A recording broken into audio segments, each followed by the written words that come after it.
আসসালামু আলাইকুম প্রিয় বন্ধুরা, কেমন আছেন সবাই?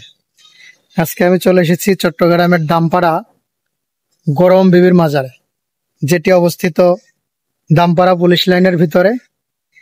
আমার ভিডিওতে সম্পূর্ণ ঠিকানা দেয়া থাকবে।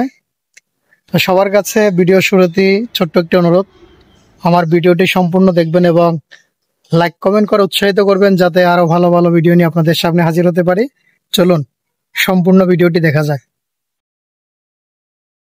প্রিয় বন্ধুরা, আমরা আজকে যে মাজারটিতে যাচ্ছি ওখানে কিন্তু পাশাপাশি দুটি মাজার, একটি হচ্ছে গরম বিবির মাজার, আরেকটি হচ্ছে গিয়াসউদ্দিন বাগদাদির মাজার। আপনারা যখন এই মাজারে প্রবেশ করবেন পুলিশ লাইনের গেটের ভিতর দিয়ে, আপনারা হুট করে গিয়ে ঢুকে পড়বেন না। আপনারা গেটের ভিতর দিয়ে ঢুকে হাতের বামে দেখতে পাবেন ওখানে পুলিশ বসে থাকে। ওখানে আপনার নাম ঠিকানা এবং মোবাইল নাম্বার দিয়ে আপনারা এই মাজারটিতে প্রবেশ করার চেষ্টা করবেন, না হয় আপনারা বিপদে পড়বেন। চট্টগ্রামের ঐতিহ্য ও আধ্যাত্মিকতার এক অনন্য নাম হজরত গরম বিবির মাজার। শত বছরের পুরনো এই মাজারকে ঘিরে রয়েছে অসংখ্য ইতিহাস, রহস্য আর অলৌকিক ঘটনা।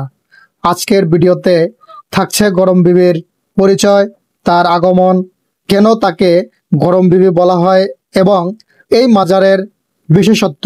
চলুন শুরু করি আমাদের আজকের আধ্যাত্মিক যাত্রা। প্রিয় বন্ধুরা, এই মাজারটি পাহাড়ের একদম চূড়ায়, উঠতে এখানে অনেক কষ্ট। তারপরেও আমরা যা দেখলাম, এখানে এই মাজারের ভক্তরা অনেক কষ্ট করে হলেও কিন্তু এখানে এসে এই মাজার জিয়ারত করছে।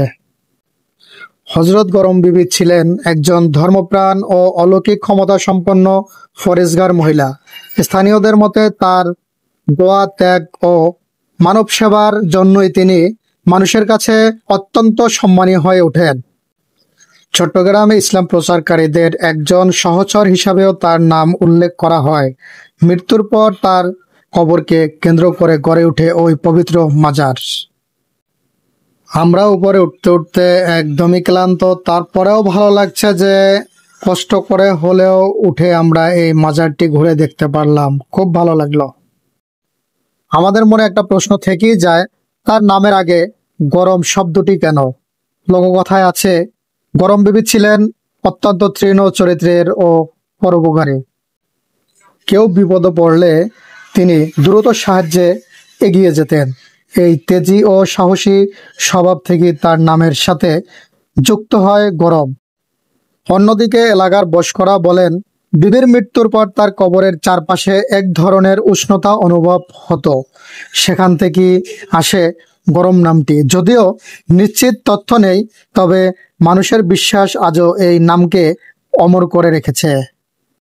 আমি আজকে এই মাজারে এসে একটা বিষয় খুবই অবাক হলাম, কারণ মাজার মানে কবর, কবরটি একটি মুসলিমের, অথচ এখানে হিন্দুরা এসেও তাদের ধর্মীয় যেভাবে তারা ধর্ম পালন করে সেটি এখানেও তারা করছে এবং এই মাজারে টাকা দিচ্ছে। আসলে মুসলিমের কবরে হিন্দুদের কাজটা কি, সেটি আসলে আমি একদমই বুঝতে পারলাম না।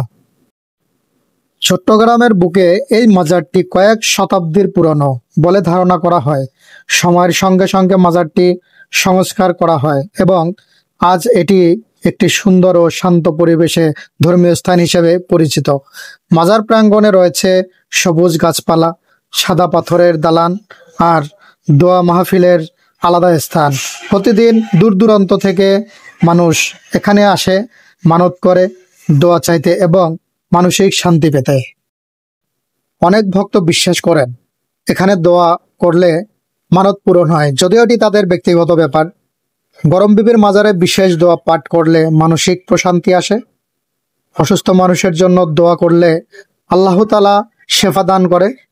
যদিও এসব বিশ্বাস ব্যক্তিগত, আস্থা ও ইমানের অংশ, তবে মানুষের অভিজ্ঞতা ও প্রজন্ম থেকে প্রজন্মের ছড়ানো গল্প আজও এই মাজারকে বিশেষ মর্যাদা দিয়েছে। আপনি যদি এই হজরত গরম বিবির মাজার পরিদর্শনে যেতে চান তাহলে কিছু তথ্য জেনে নিন।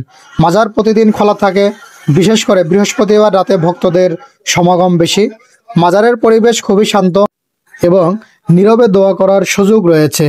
কাছাকাছি সড়কপথ থেকে সহজেই ভ্যান, রিকশায় পৌঁছানো যায় এই মাজারে। মাজারে গেলে শিষ্টাচার বজায় রাখুন, ভক্তদের সম্মান করা এবং পরিবেশকে পরিষ্কার রাখার অনুরোধ রইল।